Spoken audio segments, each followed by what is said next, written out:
Et on veut remercier Jean-François Saltiel, journaliste à Rire et Chanson, France Culture, pardon, c'est ça. Merci beaucoup pour cette première table ronde très instructive et très intéressante. Nous allons passer à la deuxième table ronde. Alors je rappelle que vous avez aussi quand même du thé, du café, des jus d'orange à disposition. Depuis 14 h, il y a l'atelier du tri qui est ouvert où on peut apprendre à vraiment trier le linge. Et puis après la deuxième table ronde, à 17 h, il y aura un défilé recyclage magnifique. Et nous terminerons bien sûr la journée par un cocktail. Ce sera en haut à 18 h. Alors, on va commencer notre deuxième table ronde tout de suite. Plus général sur le recyclage, c'est vrai qu'il n'y a pas que le textile. Il y a aussi la voiture, par exemple, il y a les batteries, il y a les brosses à dents électriques. On va parler des mutations, des nouvelles réglementations, mutations de marché et mutations géopolitiques. Alors, j'appelle Christophe Journet. Christophe me rejoint. Christophe Journet est rédacteur en chef de MPE Média. Je t'en prie, prenez un micro. MPE Média, c'est le site des matières premières et de l'énergie, site que vous avez créé il y a 12 ans. Exactement, un peu plus de 12 ans maintenant, bientôt. Et on va accueillir nos invités de la deuxième table ronde. Bonjour. Manuel Burnand, Serge Ponton, Olivier François, Emmanuel Katrakis et Fabrice Abraham. Je vous en prie, prenez place. Alors d'abord, moi, Gilles, je voudrais dire que cette première table ronde a été rondement menée. Je crois qu'il est parti, mais François a très très bien géré. Et j'ai failli lui demander ce que France Culture fait en ce moment pour le recyclage. On pourra demander. Tous les intervenants seront disponibles pour le cocktail. Vous pouvez leur parler, bien entendu. Bien. Alors, on présente nos invités, Christophe, peut-être. Gilles, j'aimerais bien que tu nous parles un peu de ce que tu fais dans la vie. Alors moi, je suis journaliste. Comme activité média training, coaching. Je suis journaliste à Bismart. Bismart TV. La chaîne des entrepreneurs. Je parle notamment de l'immobilier. Et avant, j'étais à BFM TV pendant 15 ans. Et là, c'était les informations générales qui tournaient en boucle, n'est-ce pas, sur la chaîne. Et maintenant, je fais du média training et j'anime des événements comme ceci aujourd'hui, très intéressants. Et actuellement, en fait, quel est, juste pour commencer, ton point de vue d'aujourd'hui sur les activités des recycleurs, du recyclage ? Je trouve que c'est passionnant, c'est dans l'air du temps et c'est pas assez connu. Je trouve qu'il y a beaucoup de travail de pédagogie à faire auprès du grand public. C'est pour ça aussi qu'on est là aujourd'hui, c'est qu'il y a plein de choses formidables qui se font. Et c'est vrai qu'en ayant travaillé sur le sujet, on voit tout ce qui se fait. On n'est pas au courant forcément de tout ce qui se fait dans le grand public. Donc c'est très intéressant d'en parler aujourd'hui. Alors je vois que Serge Ponton, qui est quelqu'un d'important aujourd'hui en France, pour le recyclage, pour les recycleurs, opine du chef avec conviction. Donc Serge, en 2 mots, si tu peux nous dire qui tu es, ce que tu fais. On peut vous demander de venir, une fois que vous êtes servi en boisson... Rapprochez-vous sur les premiers rangs. Oui. Venez, il fait meilleur ici dans la salle. Rapprochez-vous, là, vous êtes loin. Là. Donc Serge.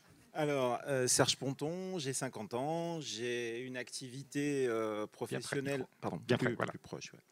Une activité professionnelle qui effectivement tourne autour de la collecte des déchets. Donc François tout à l'heure faisait référence à Roanne. Donc le siège social de mon entreprise est basé dans la Loire, donc au nord de Saint-Étienne. Roanne plus connu avec la famille Trois Gros, par exemple, pour les gens qui savent pas exactement. C'est une belle région. Voilà, c'est une belle région gastronomique à côté de la région lyonnaise. Voilà. Et dans mon activité professionnelle aujourd'hui, j'ai plutôt, et j'aurai l'occasion tout à l'heure d'en parler, développé de l'activité autour du recyclage et de la valorisation des déchets alimentaires. Voilà. Et à la fédération professionnelle, j'ai été on va dire, j'ai été appelé volontaire, ou on dit ça comme ça, hein, voilà.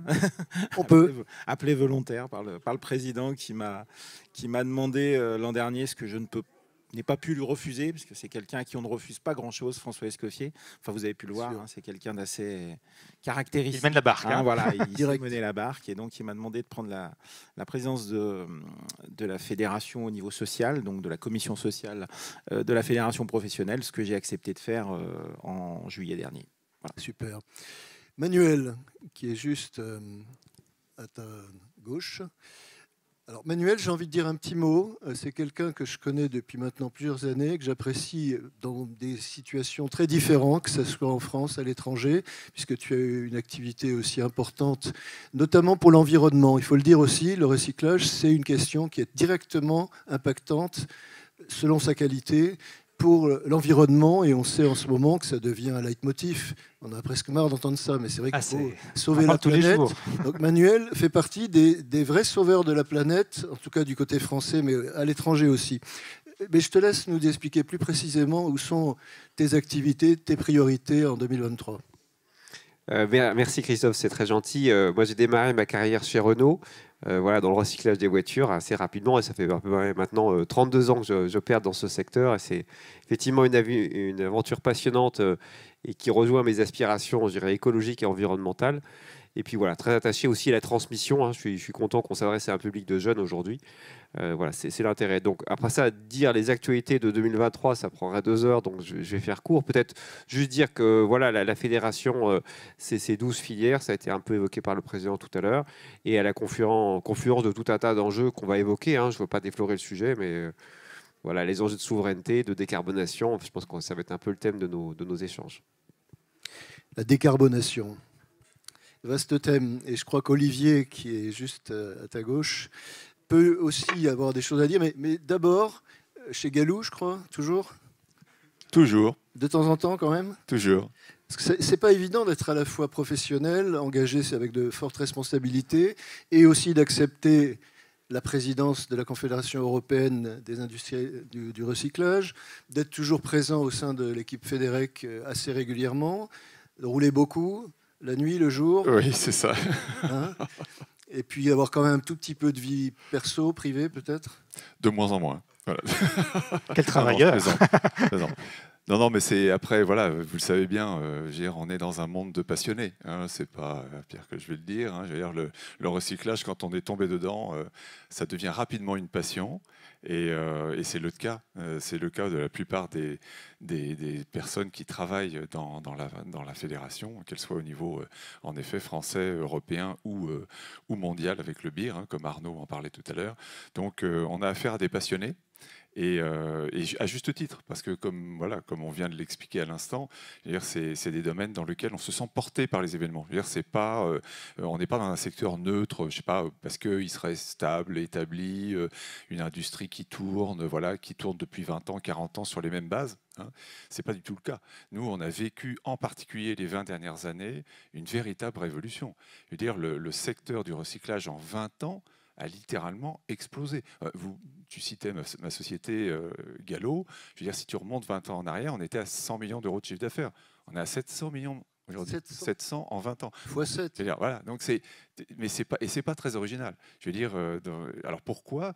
Parce que la mondialisation, parce que subitement les pays qui étaient dits en voie de développement, qui sont devenus émergents, n'est-ce pas ? Qui ont franchement émergé d'ailleurs aujourd'hui, n'est-ce pas ? Je veux dire, sont devenus des dévoreurs de matières premières. Et donc nous, notre métier, étant donné que c'est de produire des matières premières, je veux dire, on est tombé vraiment, on était parfaitement là où il fallait, au moment où il fallait, si possible. Et en effet, du coup, la prospérité de la profession a été extraordinaire, est extraordinaire. Est-ce que tout le monde sait ce que c'est que les MPIR ? On parlait des sigles tout à l'heure. Gilles. Alors, première interrogation. Non, moi je suis là pour apprendre justement. MPIR. Oui. Non, j'apprends, vous me dites. Les matières premières issues du recyclage. Issues du recyclage. Les nouvelles matières premières. Et je crois que c'est vraiment important parce que même si pour l'instant le pourcentage est plus important, par exemple pour les métaux, dans la réutilisation, dans les nouveaux produits, hein, les semi-produits et produits, il y a encore des sujets, des matières pour lesquelles il y a une proportion relativement faible. Alors peut-être qu'Emmanuel, d'ailleurs là-dessus, pourrait nous dire un petit mot, parce que donc, Emmanuel et François et Olivier se connaissent très bien. Excuse-moi, Olivier, parce que vous travaillez beaucoup ensemble, Olivier en tant que président et toi en tant que secrétaire général de EURIC, European Recycling Industries Confederation, quelque chose comme ça. Alors ce qui est fou, c'est que toi tu es d'origine grecque, mais tu parles aussi bien le français que le sabir international, que l'anglais. Que l'anglais, que le globish, que... Le globish. On va faire en français tous les acronymes qu'on peut imaginer. On fait en français tout simple aujourd'hui. On va faire du français tout simple, c'est parfait. Mais je parle aussi français. Donc ça... Alors dans ton quotidien en ce moment, que tu peux nous situer aussi maintenant, quelles sont tes priorités de priorité ? Je pense que, sans rentrer effectivement, sans déflorer le sujet, ça fait 3 ans qu'on a des priorités toutes les semaines. C'est-à-dire qu'on vit dans un tsunami législatif. On a eu énormément de changements géopolitiques, la guerre en Ukraine, le Covid, avec tout ce que ça a apporté en termes de déstabilisation des chaînes de valeur. Et donc, on est en train de changer de paradigme complètement, notamment sur les questions de commerce international, sur les questions de souveraineté. Et le recyclage, comme l'a si bien dit Olivier, Emmanuel et d'autres, est une partie centrale de l'équation, ne serait-ce que la décarbonation également. Et donc, on est sous le feu des projecteurs. Et il y a des fois où c'est vraiment très excitant. On a vraiment des choses qui avancent, qui vont dans la bonne direction. Et puis on a également des dossiers qui sont relativement compliqués à gérer parce qu'on sent que le législateur ou le politique à Bruxelles a compris l'importance de notre industrie, certes, mais les moyens ne sont pas en adéquation avec les ambitions. Et il y a probablement le même décalage à Bruxelles qu'à Paris entre la perception des politiques, des élus. Bien sûr. Et c'est marrant, tout à l'heure, je me suis retrouvé à déjeuner en même temps qu'un certain Mélenchon qui était à la table d'à côté. Et j'ai même pas osé le déranger. Et le hasard, hein, au Café de l'Est, à côté, à la gare de l'Est. Mais donc, ces gens-là, malheureusement, très souvent, ils me font cet effet d'être hyper loin du terrain que tu connais, que vous connaissez. Oui, mais c'est ça notre job, en fait. C'est de faire en sorte qu'on les amène près du terrain. Et c'est pour ça que le EURIC, c'est l'équivalent de FEDEREC à Bruxelles. On est vraiment une confédération qui va faire du lobbying auprès des institutions européennes. Et la meilleure chose qu'on puisse faire généralement, c'est prendre des politiques, prendre des institutionnels et les amener visiter des sites. C'est vraiment et on le fait chaque semaine. On le fait encore lundi d'ailleurs. Donc c'est bien de faire du lobbying. Qui viennent visiter un site de recyclage des 3E en France. Où ça? Ah, ça, c'est mon collègue qui s'en occupait, mais je crois qu'il y en a 2. Ok. Voilà.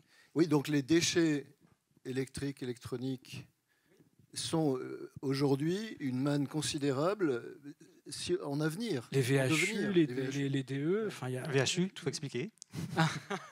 Les véhicules hors d'usage. Véhicules hors d'usage. Je suis à côté de... Justement, on va parler avec Renault. Chez Renault, je mets véhicules hors d'usage, effectivement. Eh ben, c'est une excellente occasion de proposer à Fabrice Abraham, qui est à ma droite, de vous présenter qui il est, ce qu'il fait et depuis combien de temps et avec qui. Je crois que vous connaîtrez une firme aux losanges. C'est pas une histoire comme ça? Oui, c'est ça, oui. Donc bonjour à tous et à toutes. Hein. Donc Fabrice Abraham. Donc je suis donc l'expert pour le groupe Renault de tout ce qui est recyclage et économie circulaire sur les matières. Hein. Donc en gros, ma mission, c'est un peu d'avoir une vision à 360 degrés de ce qui peut se passer sur le recyclage. Donc aussi bien la partie amont que la partie aval. Donc la partie aval, c'est plutôt comment se recycle des voitures, des pièces, voire des matières. Et puis la partie amont, c'est plutôt faire en sorte de vérifier ou d'essayer de pousser pour que l'on puisse de plus en plus intégrer des matières recyclées dans les véhicules. Alors des matières recyclées, toutes sortes de matières, hein, aussi bien des matières métalliques, hein, de l'acier, de l'aluminium, du cuivre, mais aussi des matières plastiques. Alors, on pourra revenir aussi un peu sur l'historique de l'intégration de matières plastiques dans l'automobile. Donc ça, j'allais dire, c'est l'amont et l'aval. Et puis entre deux, il y a ce qu'on appelle aussi l'éco-conception. Donc c'est comment concevoir une voiture, un produit, une batterie, pour faciliter son recyclage en fin de vie, pour faire en sorte que les recycleurs aient moins de difficultés pour recycler donc ces produits, et que ces produits, que l'on puisse les récupérer au meilleur niveau de qualité, de telle façon à ce qu'elles puissent de nouveau retourner dans l'industrie, alors prioritairement bien sûr dans l'automobile, mais pas que. C'est vrai qu'il y a beaucoup de choses à dire parce que dans l'automobile, il y a tellement de composants. Quand on parle de recyclage, effectivement, c'est un très bon exemple qu'on est très, très heureux de vous avoir aujourd'hui parce qu'on va être très concret, on va expliquer exactement tout ce qu'on peut faire. Alors, le premier sujet qu'on voulait aborder cet après-midi, c'est la réglementation. Alors, soit on fait du recyclage par choix, par conviction, c'est super, mais il y a quand même souvent la réglementation. Ça pousse aussi les industriels, ça pousse aussi toutes les parties prenantes à aller plus vite dans le recyclage. Alors que ce soit des nouvelles règles économiques ou politiques, au niveau européen, au niveau français, il y a plein de choses, Christophe, qui entrent en ligne de compte. C'est ça le problème, c'est qu'il y a à la fois plein de choses et trop de choses.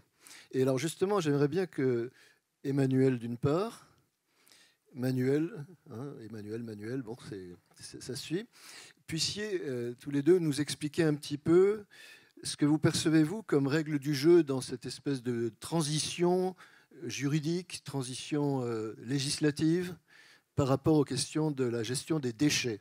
Là, hier, j'ai eu une discussion par téléphone avec un certain Brice Lalonde. Et je rappelle qu'il a été le Premier ministre en charge de ces questions-là en France, en Europe même. Et il me disait qu'en ce moment, il était particulièrement inquiet par la précipitation législative sur des thèmes qui n'ont rien à voir les uns avec les autres et que le gouvernement sort en même temps, par exemple. Et ça peut être gênant pour réussir quand il y a trop de choses en même temps. Qu'est-ce que vous en pensez ? Je peux être que d'accord. Il y a vraiment beaucoup de choses et même trop de choses en même temps. Non, maintenant, je pense qu'il y a quelque chose qui a vraiment guidé l'action au niveau européen ces derniers temps. Ça a été l'impératif de décarboner et en même temps l'impératif d'avoir une plus grande souveraineté industrielle en Europe. Et ça, je pense que c'est quelque chose de très important parce que sur ces 15-20 dernières années, l'Europe a toujours été vraiment à la pointe en termes de législation, même des fois un peu trop. Et puis effectivement, en termes d'ambition sur la décarbonation. La guerre en Ukraine, la crise du Covid était une sorte de révélateur et sur lesquels on s'est dit qu'il faut vraiment qu'on ait une plus grande souveraineté économique. Et c'est là où effectivement on a, je pense, deux types de réactions. Certaines réactions qui sont extrêmement bonnes, c'est-à-dire que pour la première fois, lorsqu'on parle recyclage, on va parler éco-conception, on va parler également incorporation de matière dans les produits. Et ça, c'est vraiment quelque chose qui change la donne, parce que jusqu'à présent, effectivement, on avait une législation qui était relativement claire. C'est une législation sur la gestion des déchets, avec une hiérarchie des normes, ça a été rappelé, des objectifs de recyclage sectoriels pour les voitures, pour les déchets électroniques. Mais il n'y avait aucune translation entre le recycleur et le producteur. C'est-à-dire qu'il n'y avait pas ce maillon manquant entre les objectifs d'éco-conception et les objectifs d'incorporation. Et ça, notamment pour les matières pour lesquelles on n'a pas une compétitivité exceptionnelle, c'est absolument fondamental d'avoir des objectifs de contenu recyclé. Deuxièmement, sur toutes les questions de souveraineté économique, c'est là où effectivement c'est une sorte de changement total de paradigme, parce que pendant 25 ans, l'Union européenne a été l'espèce de chantre du libre-échange à tous les niveaux. Et maintenant, dans notre industrie, celle du recyclage, on dit, écoutez, maintenant il va falloir vraiment se focaliser sur l'Union européenne et exporter beaucoup moins au niveau mondial. Ça, c'est un choc qu'on ne peut pas encaisser du jour au lendemain, c'est absolument impossible. Pourquoi ? Parce que, et Olivier l'a dit d'ailleurs, tout notre outil de production, il a été calqué pour pouvoir aller vers des marchés ici en Europe, mais également des marchés qui sont éminemment mondiaux. Les marchés dits émergents à l'époque. Émergents et même maintenant qui sont développés. Et c'est pas possible alors qu'on a un outil de production qui peut produire effectivement à la fois pour les marchés européens et les marchés mondiaux, de dire du jour au lendemain, maintenant c'est terminé, il va falloir adapter les choses. Et c'est là où je pense qu'on confond un peu trop pensée stratégique et précipitation sur le fait que si on va trop vite, si on change de curseur et qu'on n'adapte pas les chaînes de valeur, on va arriver à des situations qui seront assez ubuesques. Le deuxième point que je voulais dire, c'était sur tout ce qui est, par exemple, décarbonation et matière première critique, puisque ça a été lancé hier. En Europe, on est champion du monde pour la décarbonation. Le recyclage, c'est vraiment un des outils les plus efficaces. Lorsqu'on recycle, on va économiser de la matière première, de l'énergie et du CO2. Le problème aussi, c'est qu'en Europe, sur ces 20 dernières années, on a beaucoup décarboné, mais on a aussi beaucoup perdu d'industrie. Et donc, c'est aussi vraiment important de penser et de voir comment, surtout maintenant avec la concurrence aux États-Unis et ailleurs dans le monde, mais l'IRA notamment, comment on va faire pour faire en sorte que toute notre chaîne de valeur puisse s'adapter à cette transformation et sans perdre d'outils productifs en Europe, parce que sinon, c'est vraiment le serpent qui se mord la queue. Et donc, voilà, je pense qu'il y a énormément d'autres points que je pourrais développer, mais ça permet, à mon avis, de poser le sujet. Et juste, oui, Gilles. En fait, dans les dernières règles, par exemple, très récemment, par rapport aux questions de fuite de carbone, l'Europe essaye actuellement, effectivement, de mettre en place des lois pour que, effectivement, d'un côté, on puisse moins facilement exporter nos déchets, qui ont une valeur, parce que ce sont des matières, justement. Il y a eu aussi une notion que le BIR, le BIR d'Arnaud, avait été le premier, je crois, à poser à Bruxelles il y a déjà longtemps, qui est ce qu'on appelle la fin de l'ère de déchets, c'est-à-dire sortir les matières en fin de vie de l'idée que ça se jette, que c'est du déchet, que c'est mauvais, que les gens qui travaillent avec ça sont aussi des mauvais, d'ailleurs, au passage. Mais alors, sortir de l'ère de déchets, ça veut dire quoi aujourd'hui, à la fois en termes de nouvelles lois et en termes de pratiques ?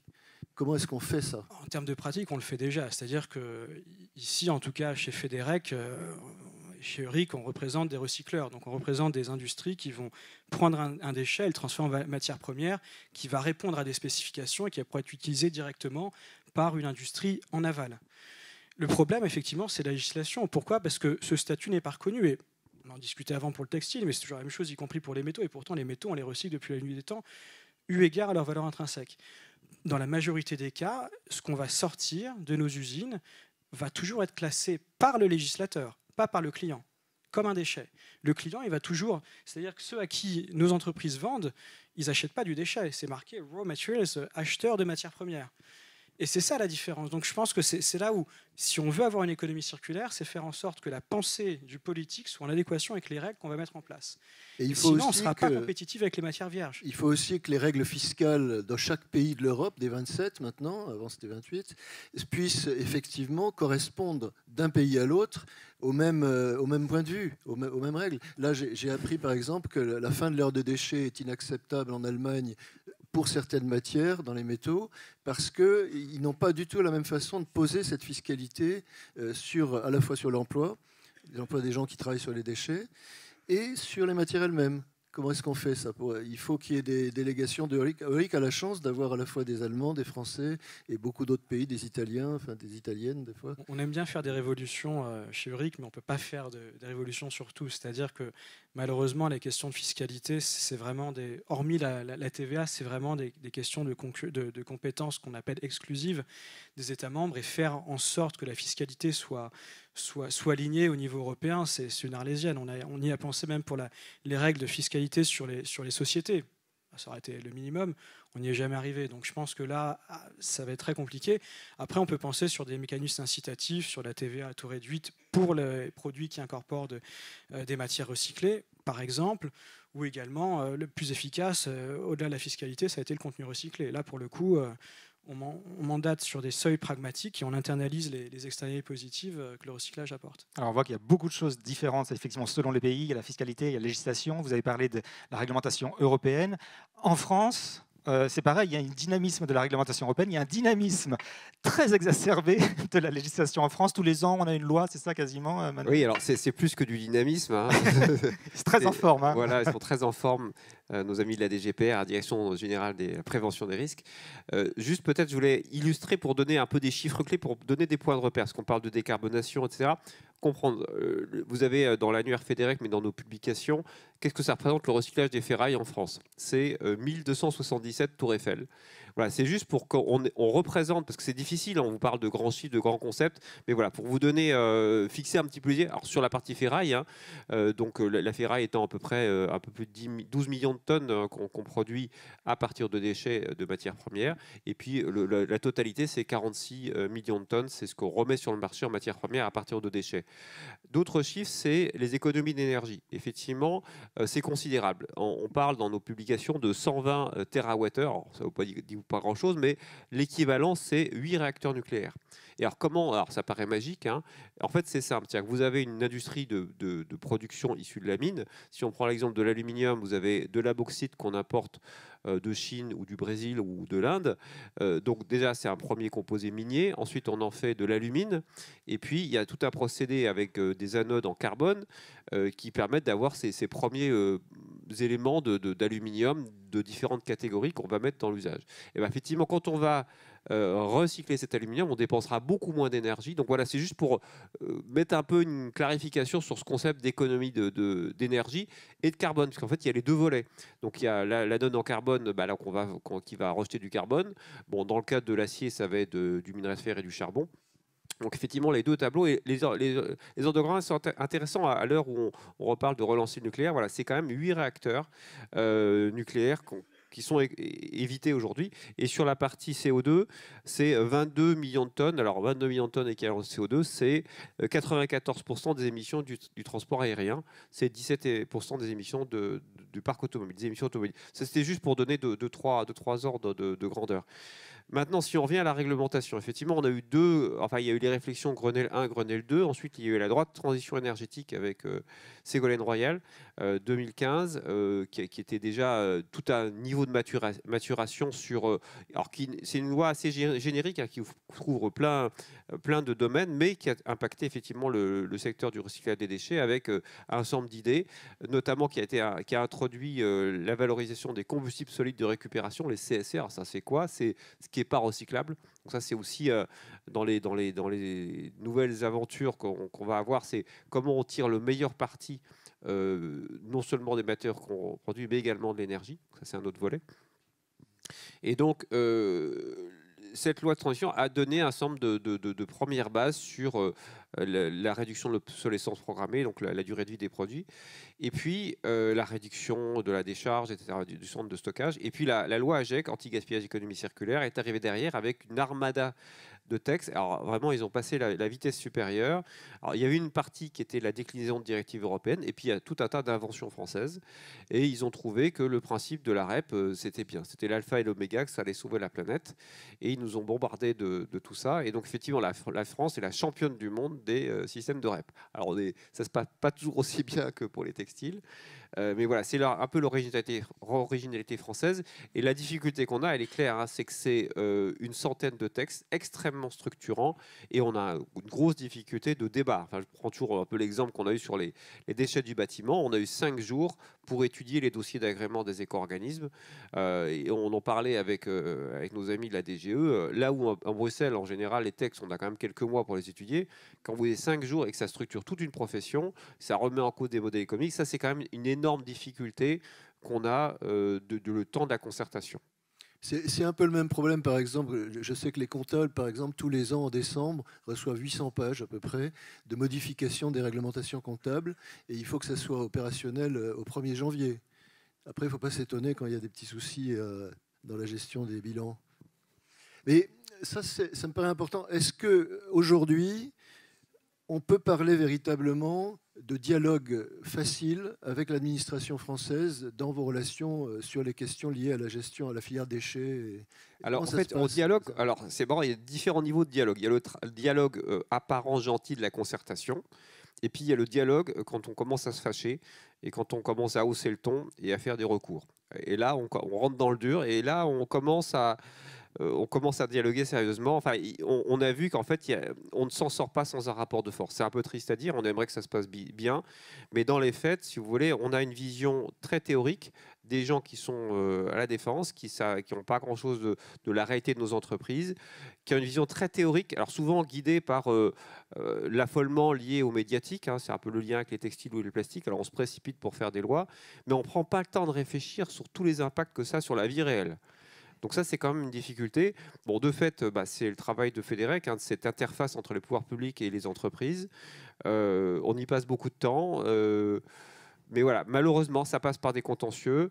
Et bien souvent, si vous voulez, je prends l'exemple de la REP VHU sur les véhicules hors d'usage, ça fait des années qu'on a dit les choses. On est entendu, alors ça rentre dans une oreille, ça ressort par l'autre. On a un texte qu'on se demande d'où il sort et qui va certainement pas résoudre grand-chose. On va effectivement devoir l'attaquer. On l'a déjà attaqué d'ailleurs, le premier décret. Et peut-être qu'à force de se battre, on va arriver à aboutir à quelque chose qui va marcher. Et juste pour faire un peu de vulgarisation, ce qui est amusant, c'est que pourtant la France avait une filière VHU assez exemplaire qui justement s'était auto-organisée avec des règles qui fonctionnaient entre les casseurs, les collecteurs, les assureurs. Et d'ailleurs, il reste ce problème de la disparition de quelques dizaines ou centaines de milliers de véhicules tous les ans. On sait, hein, je crois que Fabrice en sait quelque chose. Mais bon, c'est dire que la complexité, si on n'arrive pas à fluidifier les échanges avec ceux qui préparent ensuite les textes ou ceux qui peuvent amener des amendements pour les modifier. La loi de Lalande de 91 sur les déchets nucléaires, elle a été abrogée et amendée peut-être une vingtaine de fois. Elle existe toujours.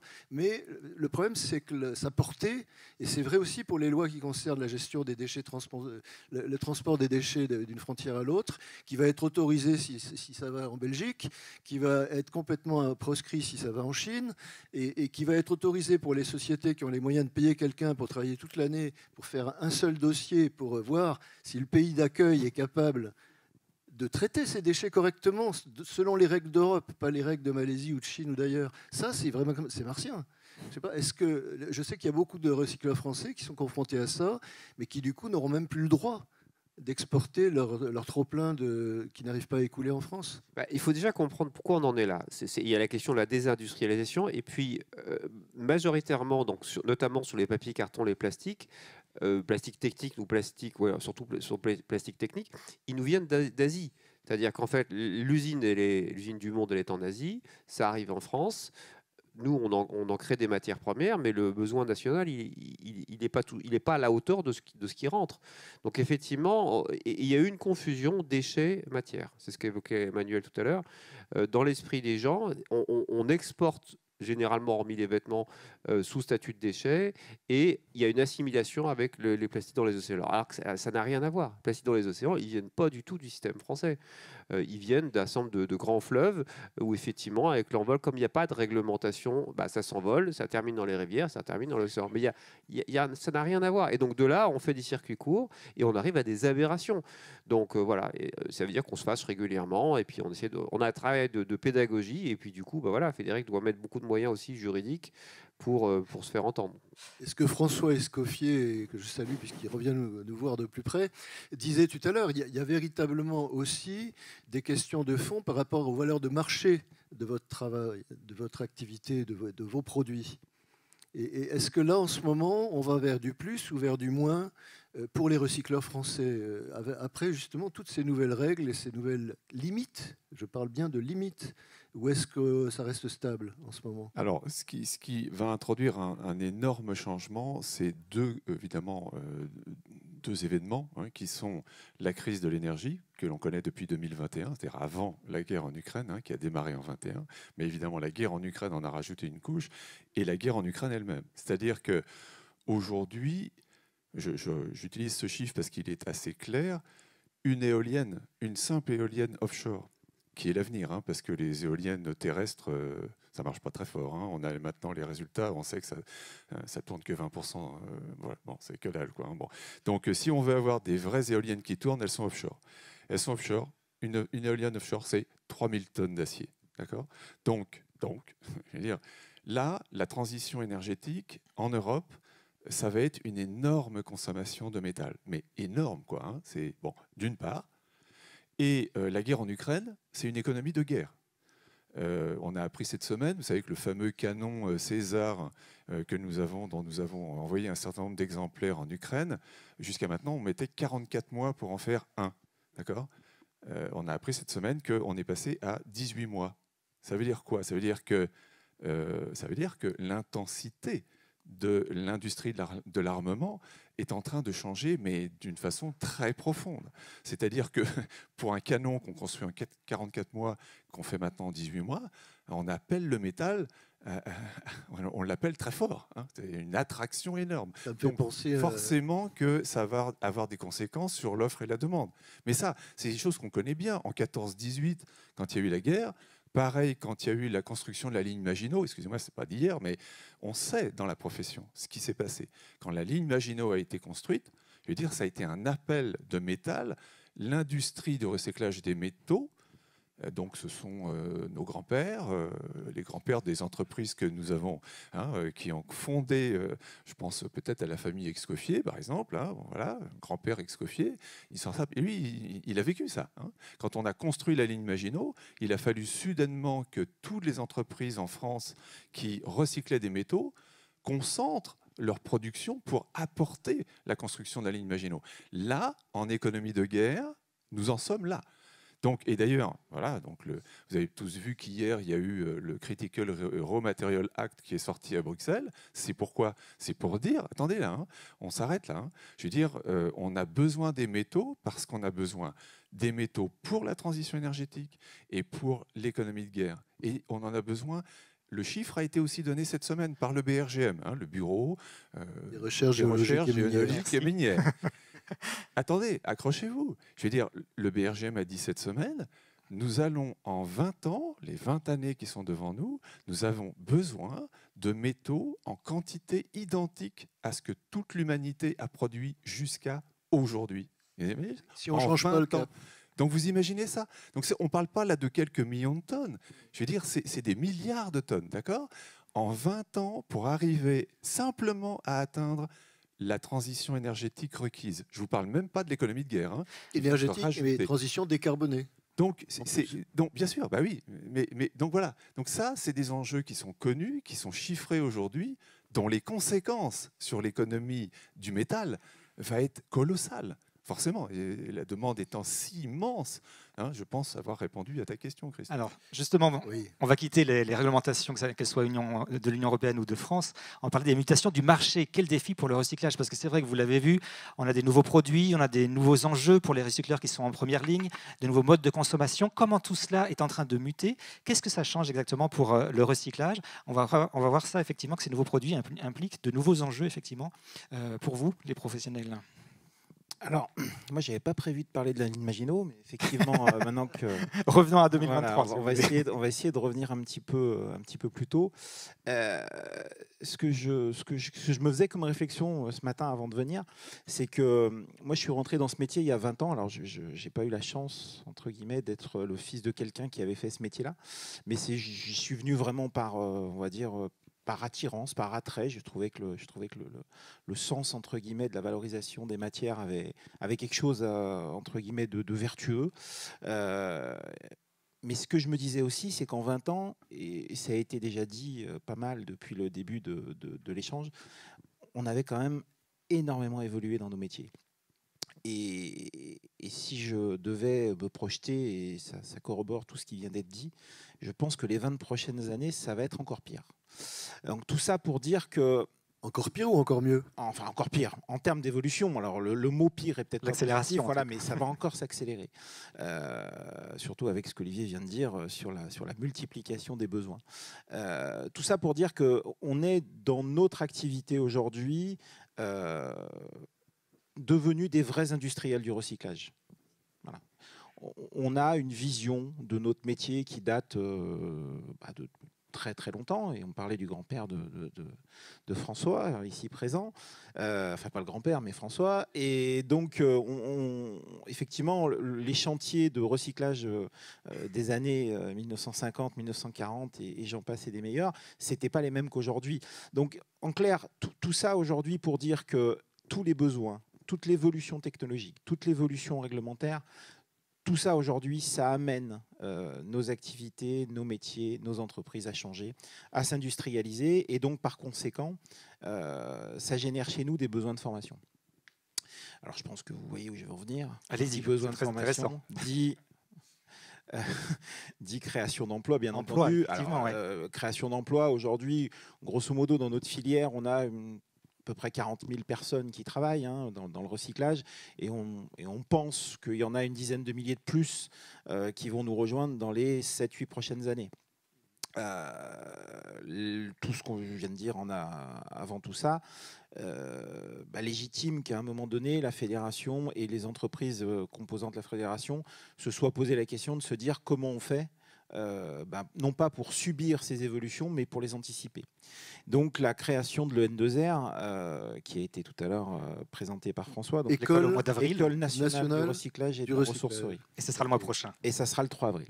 Voilà. Donc à l'Homme, dans la région lilloise, ça a vocation à répondre à tout ça. Ça a vocation à, nous permettre effectivement de former les gens qui travaillent aujourd'hui chez nous aux futures technologies, aux évolutions du matériel, à l'incorporation de l'intelligence artificielle, parce que effectivement, dans un certain nombre de nos activités, l'intelligence artificielle, ça nécessite, entre guillemets, ou tout au moins intègre nos activités, la mécanisation, bien entendu, mais ça, on n'y revient pas. Le tri optique, c'est des choses qui existent depuis un certain nombre d'années, qu'on connaît, mais qui ont effectivement continuent à se perfectionner. Continue à se perfectionner. Athème tout à l'heure en parlait sur les textiles, mais on le retrouve à peu près sur toutes les filières.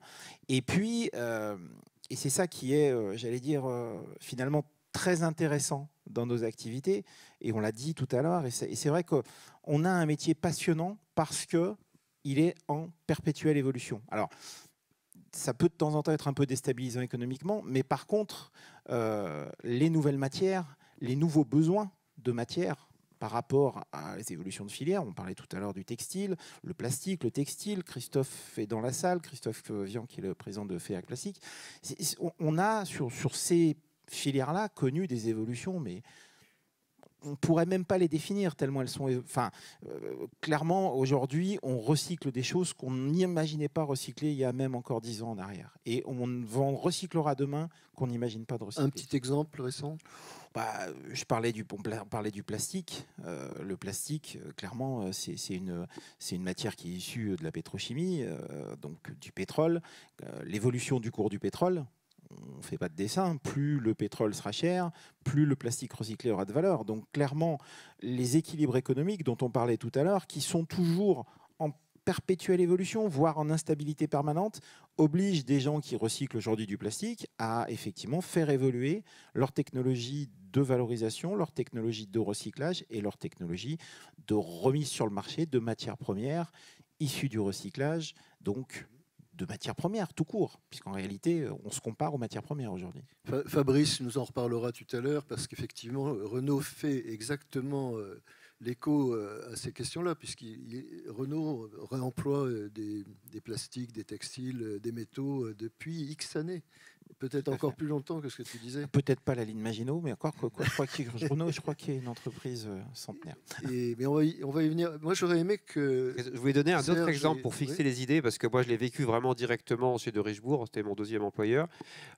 Quand on broie des voitures, il y a une fraction légère. Cette fraction légère qu'on aspire et qui allait traditionnellement des charges.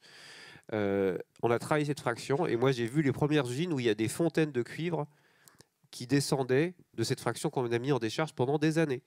C'est-à-dire que ça, c'est typiquement une évolution majeure, une fontaine de cuivre, une fontaine de plastique, et on est surpris parce qu'on voit le déchet qui rentre, qui ressemble à rien, et en sortie de chaîne, alors vous avez 100 machines les unes derrière les autres, vous avez des investissements de millions d'euros, mais ça, c'est une situation pratique vécue pour dire, voilà, exemple de mutation, ce qui était vraiment un déchet, voilà, on a été récupéré toute la valeur qu'on pouvait récupérer. C'est un très bon exemple. Et par rapport à ce qu'on peut appeler vraiment les mutations du marché, il y a un autre problème tout à fait quotidien et réel aussi pour vous, c'est qu'un jour la ferraille va coûter 250 € tonne, et puis en ce moment elle est en train de dépasser 400 à nouveau, et il y a ces fluctuations de prix dont les politiques se foutent la plupart du temps parce que ce n'est pas leur problème, mais les prix aussi sont impactés par les règles, par les lois. Et c'est clair qu'aujourd'hui, la situation des entrepreneurs du recyclage en Chine est plus simple, parce que Pékin n'a pas du tout la même façon de leur imposer des choses, même s'ils sont très contraints pour d'autres raisons. Mais chez nous, on est vraiment de plus en plus contraints par les lois du marché qui sont, pour les ferrailles, fixées beaucoup par les Turcs, par la façon dont les Indiens sont en train de monter en puissance sur les achats de métaux, par l'incapacité d'une partie de l'industrie à être suffisamment performante en production de nouveaux produits pour acheter tous les déchets qui effectivement pourraient être achetés directement en France, mais qui ne peuvent pas passer seulement dans l'industrie européenne. On est sur un marché mondial. Tout simplement, c'est ce qu'a dit Olivier tout à l'heure. On dépend d'un marché mondial. Je veux dire, qui est en train de se refermer. Alors, qui, de par les évolutions et les besoins du moment, forcément va changer, va muter. Il n'empêche que, comme l'a dit Olivier tout à l'heure, on a, pendant les 20 dernières années, développé nos activités pour produire. On a parlé du textile tout à l'heure. Très bon exemple. Le textile, effectivement, il avait vocation à aller sur des marchés émergents en Afrique, et ce n'était pas pour se débarrasser du déchet.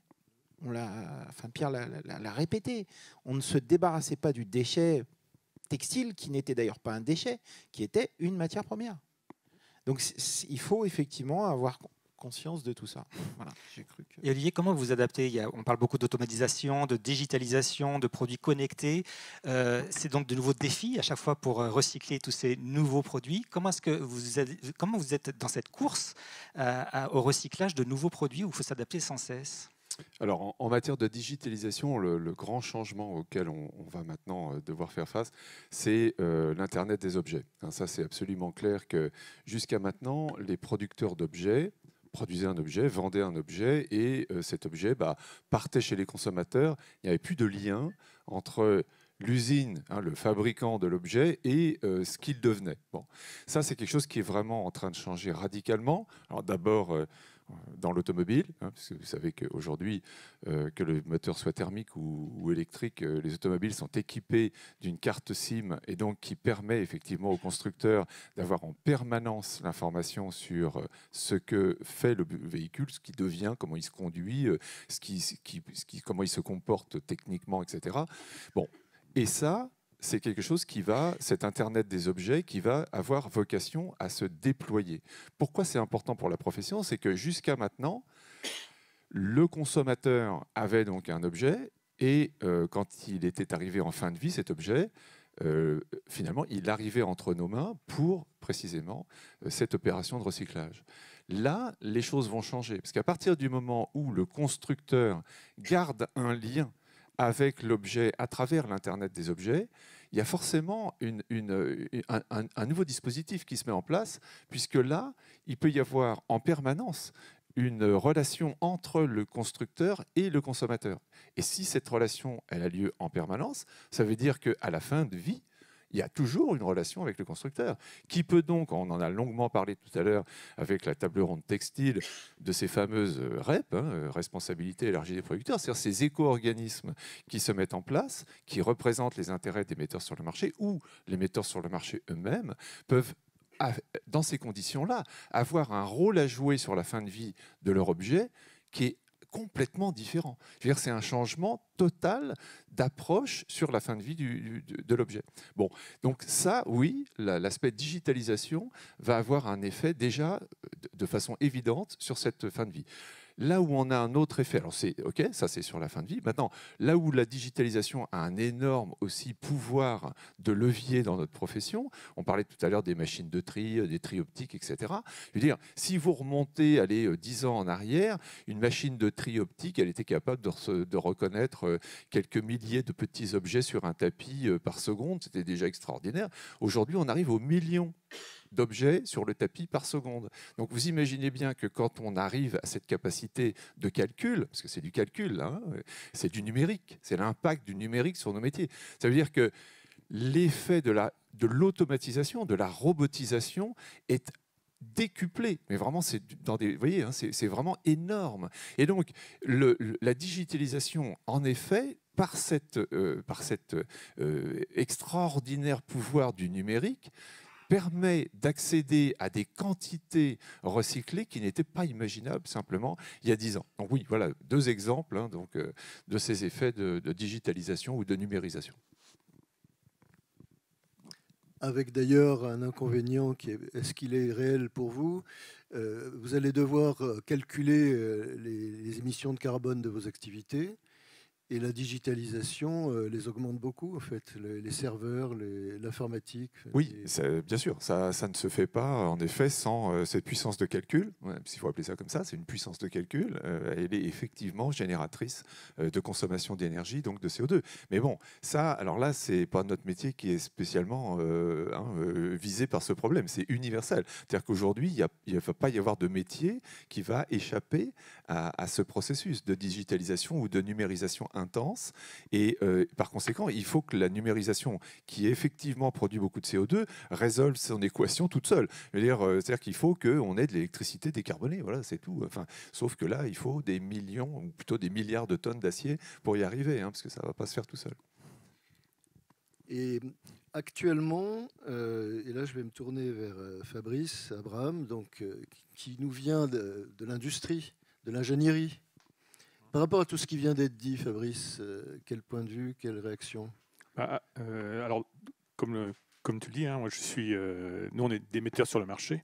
Donc alors quelques petits chiffres hein, quand même, parce que c'est toujours intéressant d'objectiver un peu tout ce que l'on raconte. Alors déjà une voiture, hein, vous devez le savoir, c'est un peu plus d'une tonne en ce moment, parce que les voitures, c'est quand même un objet qui dure relativement longtemps. Ça dure à peu près en moyenne 20 ans. Donc entre la voiture que vous avez maintenant, elle sera recyclée qu'en 2050. Hein. Ça, il faut déjà l'avoir en tête.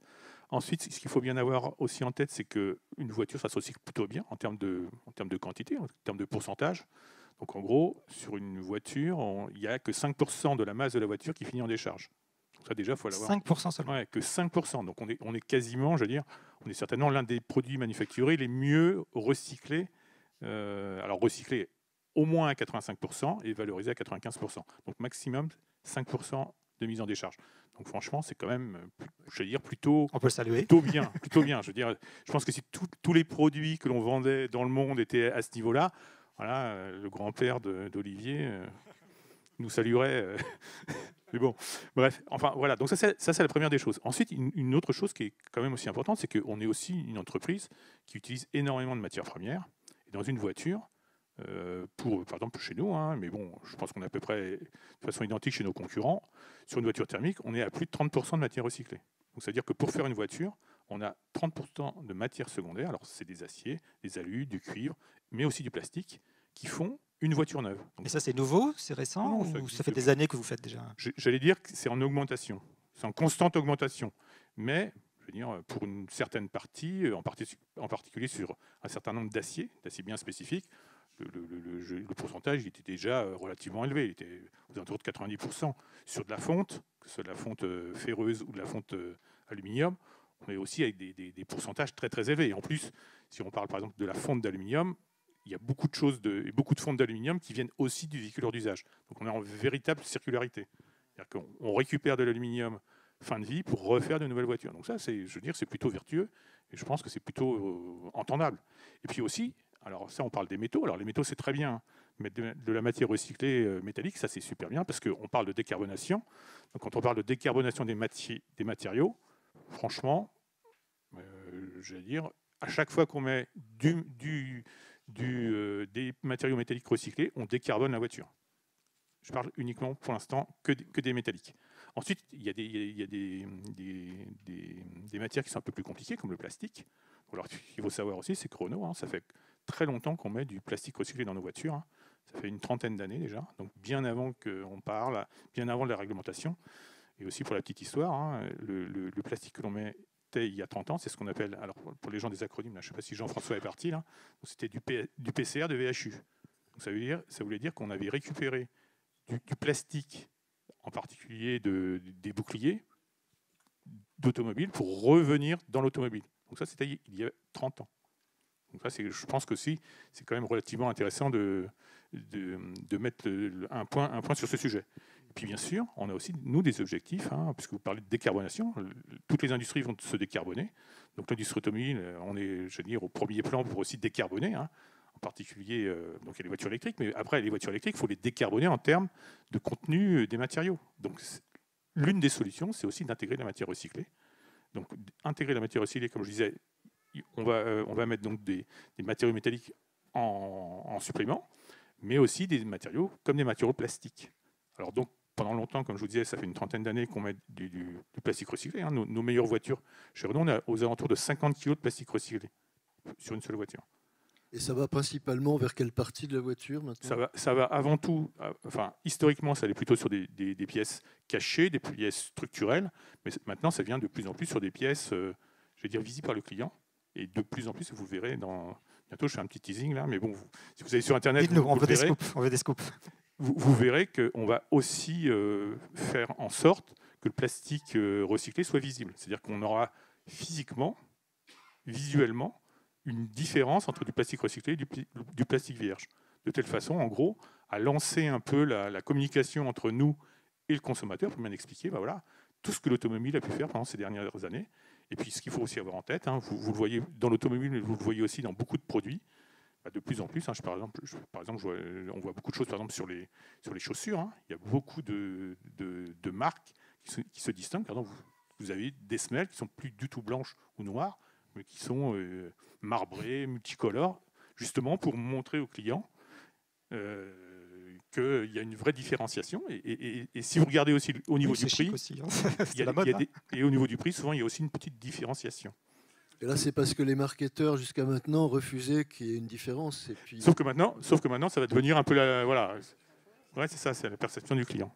Et puis, alors, dernier point sur le plastique. Alors, il faut aussi se le dire, hein, parce qu'on entend aussi beaucoup parler de recyclage chimique, qui serait une espèce de panacée universelle à tous nos maux sur le recyclage, hein, n'est-ce pas? Alors, nous, dans l'automobile, on n'est pas contre de mettre du recyclage chimique, mais il y a toujours un mais, c'est qu'il faut qu'on arrive à nous prouver qu'on arrive à décarboner la voiture en mettant du recyclage chimique, c'est-à-dire que le plastique issu du recyclage chimique soit moins impactant en termes de CO2 que la fabrication de plastique vierge. Donc ça, si vous avez des données, des datas, hein, Je vous donnerai mon mail, n'hésitez pas. Monsieur est preneur, si vous avez des infos.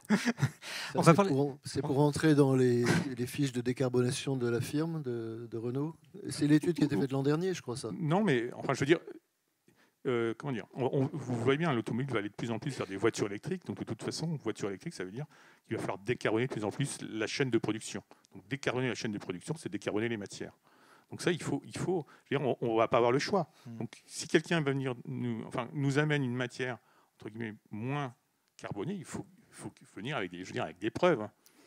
Venir sans preuve, c'est un peu compliqué, bien sûr. Alors, il y a ce mot décarbonation. Je voudrais maintenant qu'on parle d'un autre mot clé très important, c'est la réindustrialisation.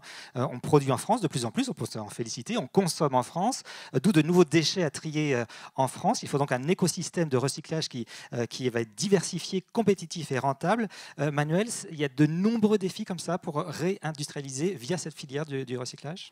Alors, c'est un grand mot, la réindustrialisation. Enfin, vous savez, à l'Assemblée nationale, en ce moment, on fait un peu le bilan. Pourquoi la France s'est désindustrialisée, pour tout un tas de raisons. Donc ça, on a un peu compris. Nous, faut savoir qu'on peut faire un petit maillon de la chaîne, potentiellement. C'est-à-dire qu'effectivement, on peut resservir une matière première de qualité sur le territoire local. Maintenant, il y a toute la chaîne à reconstruire derrière. C'est remettre des usines et éviter qu'elles s'en aillent. Donc voilà, je pense qu'il faut qu'on soit modeste. On a des grands mots comme ça qui nous arrivent, mais c'est un défi collectif. Et c'est toute une chaîne qu'il faut remettre en route. Donc voilà, c'est un vrai challenge. Christophe ? Je crois qu'Emmanuel avait envie de nous répondre. Il y a quand même une concurrence internationale exacerbée. Donc, on aime bien, surtout dans les médias, effectivement, parler de grands mots, réindustrialisation. Ces 20 dernières années, on a plutôt fait l'inverse. Donc là, je pense que c'est là le défi, c'est de faire en sorte que nos ambitions soient en adéquation avec les moyens qu'on se met derrière. Effectivement, vous en avez parlé au début, l'idée de mettre un coût sur le carbone. Effectivement, c'est fondamental, parce que si on veut pouvoir...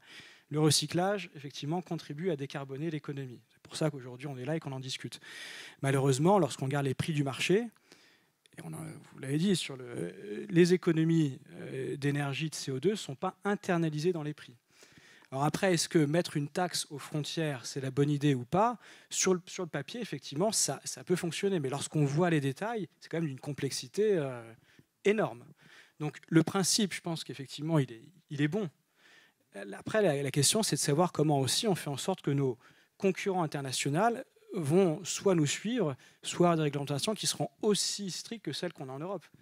Et je pense que pendant 2 ans, on a parlé effectivement de tous ces grands mots réindustrialisation. Ce qu'on a vu avec la crise de l'énergie, c'est que beaucoup d'industries lourdes en Europe ont dû fermer leurs usines temporairement ou à titre permanent. Et donc, en même temps, on nous dit maintenant qu'il va falloir utiliser plus de matière en Europe. Mais si on veut utiliser plus de matière en Europe, il faut quand même avoir plus d'industrie en Europe. Donc c'est vraiment une pensée au niveau français, mais au niveau européen, qui est stratégique, mais qui également, on doit se mettre les moyens pour y arriver. Quand on voit ce que font aujourd'hui les Américains avec leur plan Inflation Reduction Act, avec des milliards et des milliards de subventions, c'est tous les fondamentaux du commerce international qui volent en éclats, les aides d'État, l'OMC, etc. C'est le Far West. Donc je pense que là, c'est bien de se dire effectivement que le recyclage, on est un maillon absolument essentiel. C'est vraiment pour ça qu'on est là et c'est pour ça qu'on est aussi passionné. Mais pour pouvoir effectivement réindustrialiser en France, en Europe, il va falloir se donner les moyens en termes d'avoir des tarifs de l'énergie qui soient compétitifs, d'avoir un accès aux matières premières. Olivier l'a dit, en termes de besoins en métaux, ce qu'a sorti le BRGM avant de travailler pour RIC, je travaillais pour l'industrie des mines.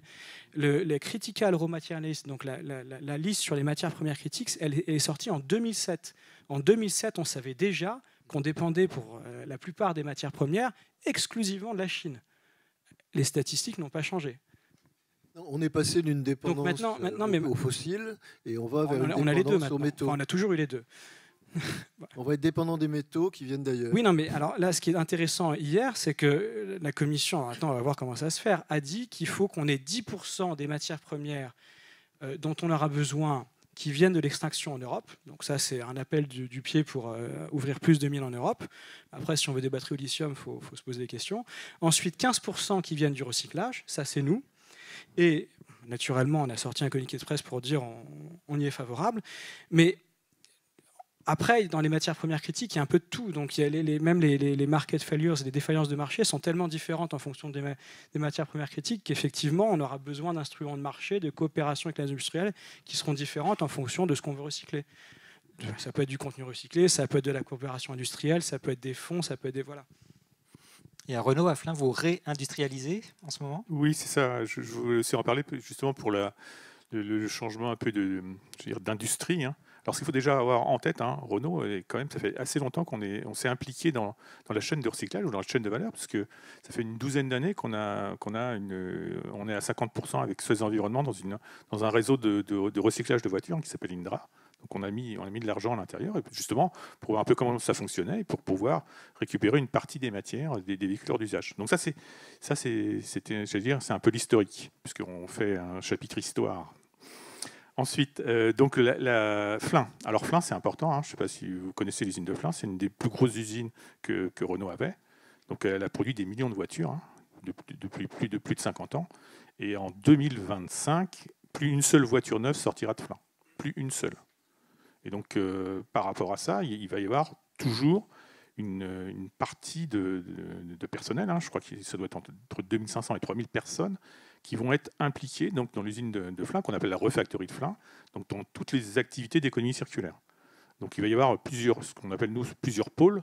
Donc il y a un pôle qui est ce qu'on appelle du remanufacturing. Donc on récupère des moteurs, des boîtes, des trains, des démarreurs, etc., du réseau. On les démonte quasiment de A à Z, on les remet à neuf, on retire des pièces d'usure, on les teste, on met une garantie d'1 an, et on les renvoie, ce qu'on appelle l'échange de standards, dans les garages. Donc ça permet aux gens, alors surtout aux gens qui ont des voitures relativement anciennes, de pouvoir faire en sorte de pouvoir continuer à rouler, parce que, comme vous le savez, des fois, les pièces, on en parlait tout à l'heure, les pièces coûtent plus cher que la valeur vénale de la voiture. Donc ça, c'est une des choses. Donc ça, c'est la première chose. Donc c'est un transfert d'une usine que l'on avait choisie, donc qui est arrivé maintenant à Flins.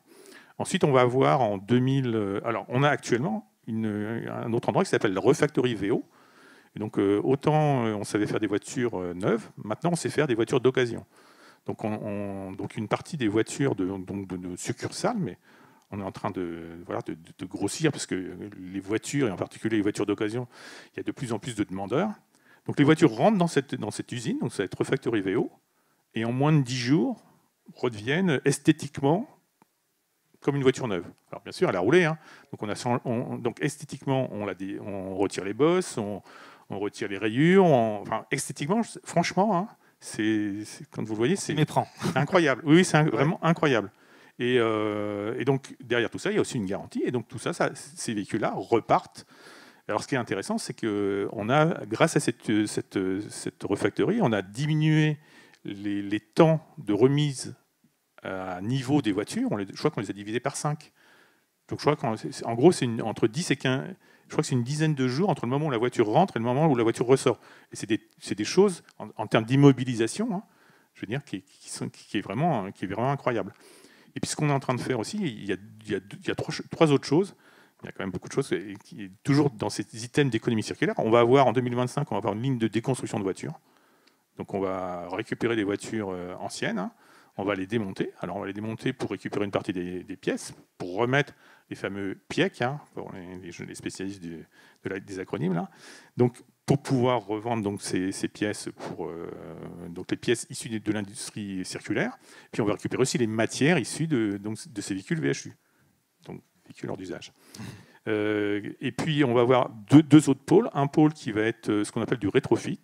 Donc on va faire en sorte que les voitures qui rentrent dans l'usine de Flins, de la refactory, on va leur changer leur motorisation, de telle façon que entre les motorisations entrantes et les motorisations sortantes, alors ça peut être soit essence GPL, mais ça pourrait être aussi thermique électrique.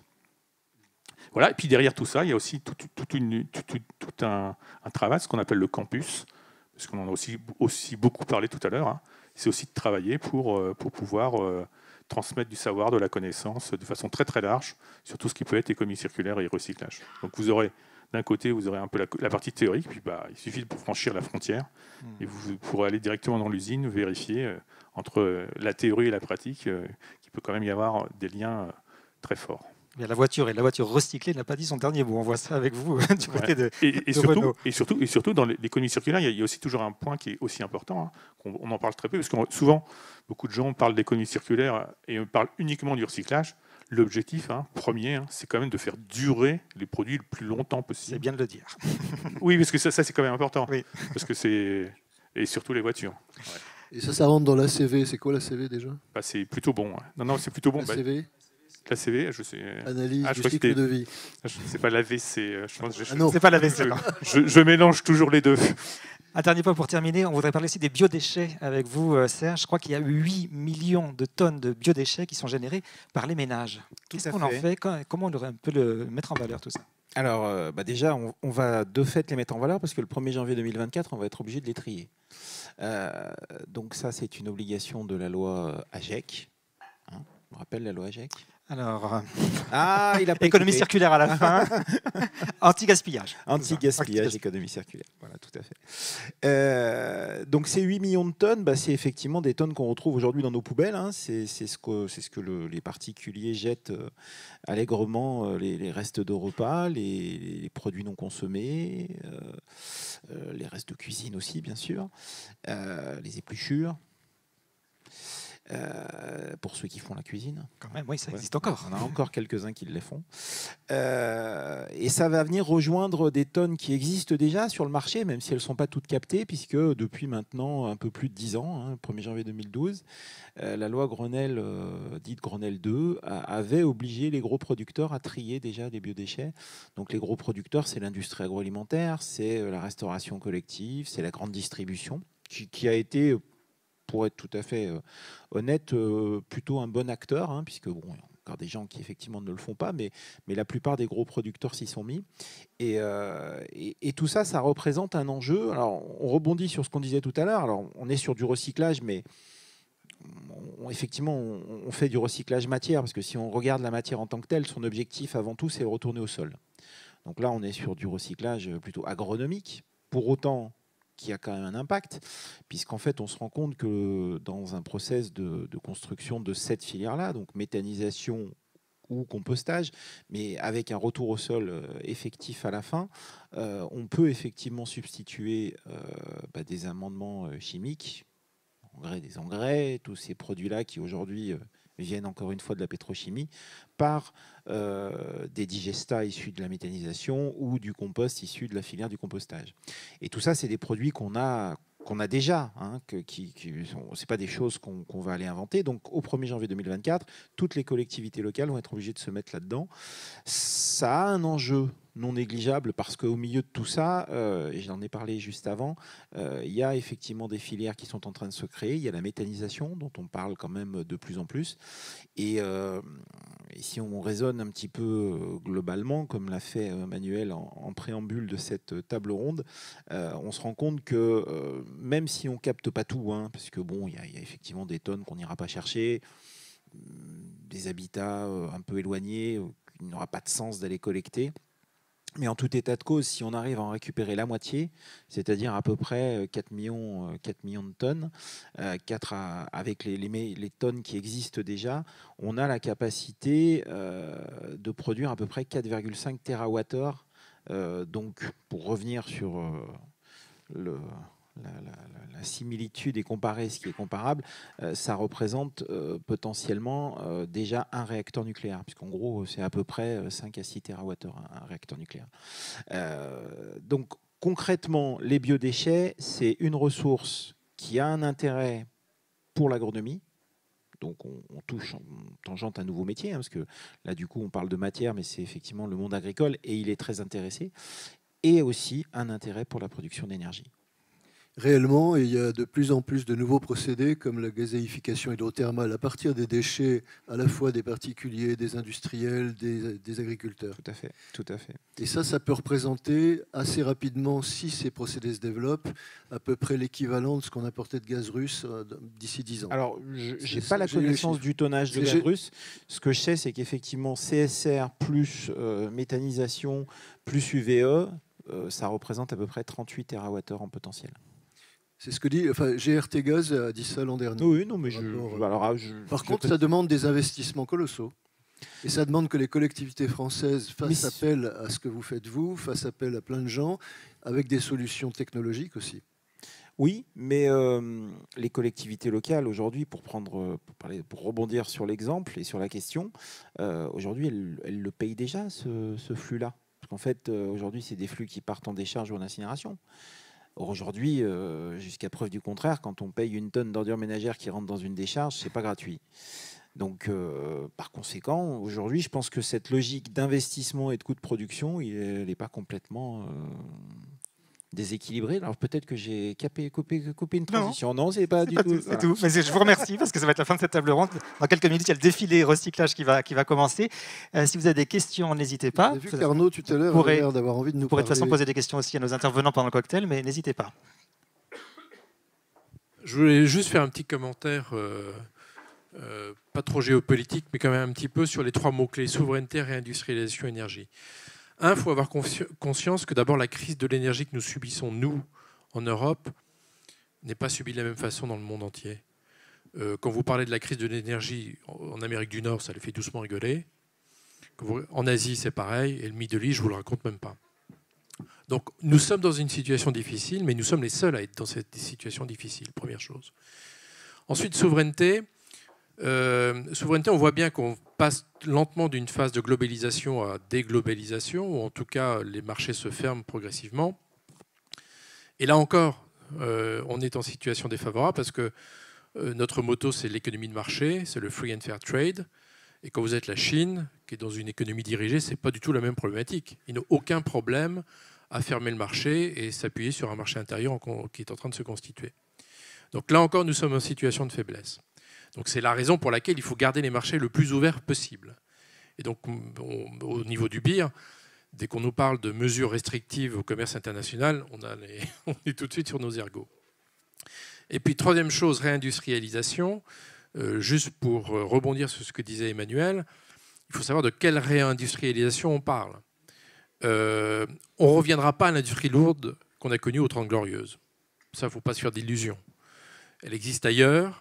Et on n'a sans doute pas les capacités, ni la volonté d'ailleurs, de réindustrialiser comme on l'a fait dans les années post-Deuxième Guerre mondiale. En revanche, le défi, c'est de créer de nouvelles industries, probablement plus intermédiaires. Et on est typiquement dans ce cas de figure pour l'industrie du recyclage.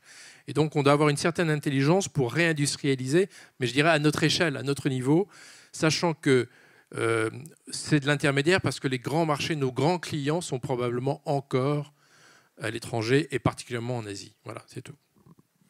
Merci beaucoup pour ces commentaires et ces réflexions. Est-ce que quelqu'un d'autre veut prendre la parole? Voilà, tout de suite ici. Merci. Fabrice, bon, maintenant, les constructeurs automobiles s'approprient la matière, c'est ça?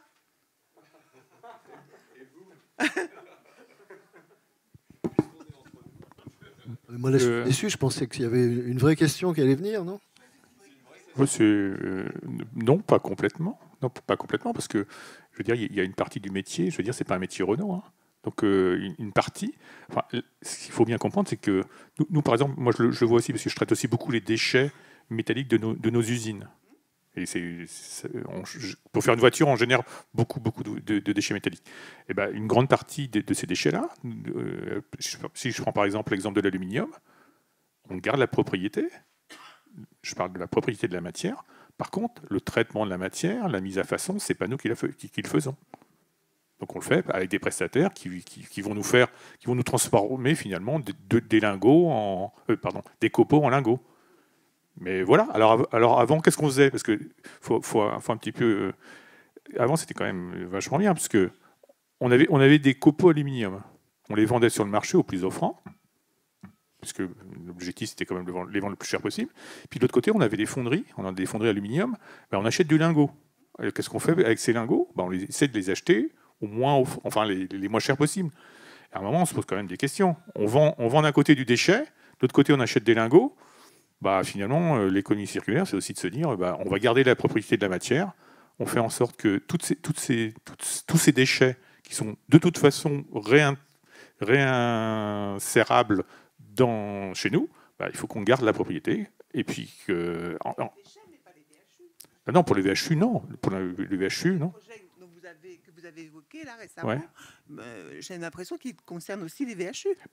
Une petite partie de VHU. Puisque de toute façon, comme je disais tout à l'heure, Martine, on a 50% du comment s'appelle d'INRA, par exemple. Voilà. Donc voilà. Mais INRA, c'est une société de. INRA, je ne sais pas. Industrie de recyclage automobile, je crois. INDRA, ça veut dire quoi? Industrie, ERA. C'est ça, ouais. Une autre question, peut-être avant que vous puissiez aller assister au défilé Refashion. Oui, non? On était super clairs, je crois. C'était très clair, très belle. On vous remercie en tout cas, merci messieurs de nous avoir expliqué tous ces enjeux très importants du recyclage en France, en Europe. Merci. Merci beaucoup et merci Christophe. Et merci Gilane.